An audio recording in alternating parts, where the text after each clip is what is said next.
Video games. Video games have been widely considered as the main reason of the decline on children's academic performance. It even started since the first ever video game ever made, Pong. So why is this so? Many studies and research have shown that many of today's teenagers are addicted to playing video games. Due to their addiction, many children and teenagers have difficulty sleeping at night, which affect their brain, since many research have shown that the human brain needs at least 7 to 9 hours of sleep.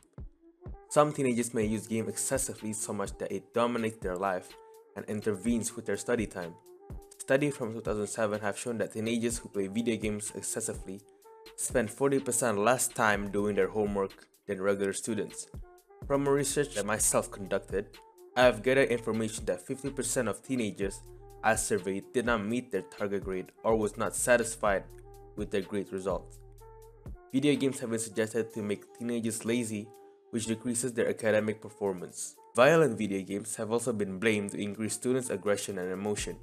And not only that, playing video games in general for a long time is unhealthy for the eye and may affect the vision.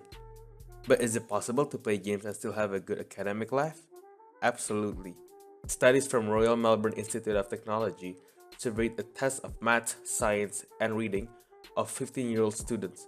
The study drew data that shows students that do play video games perform relatively higher than those who doesn't. While scores went up for those who play video games, they dropped again for students who play video games every day excessively. Some video games also help students to improve socialization with their friends and improve decision making and thinking skill. Not only that, video games may also boost memory. Many students agreed and have used video game as a way to release stress from studying and for leisure time when they have nothing to do.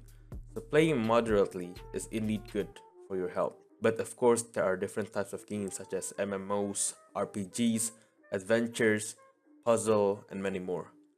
From research I conducted, the results have shown that 77.8% of students surveyed played MMO games, which is massively multiplayer games such as World of Warcraft, while 22.2% plays the adventure and strategy games.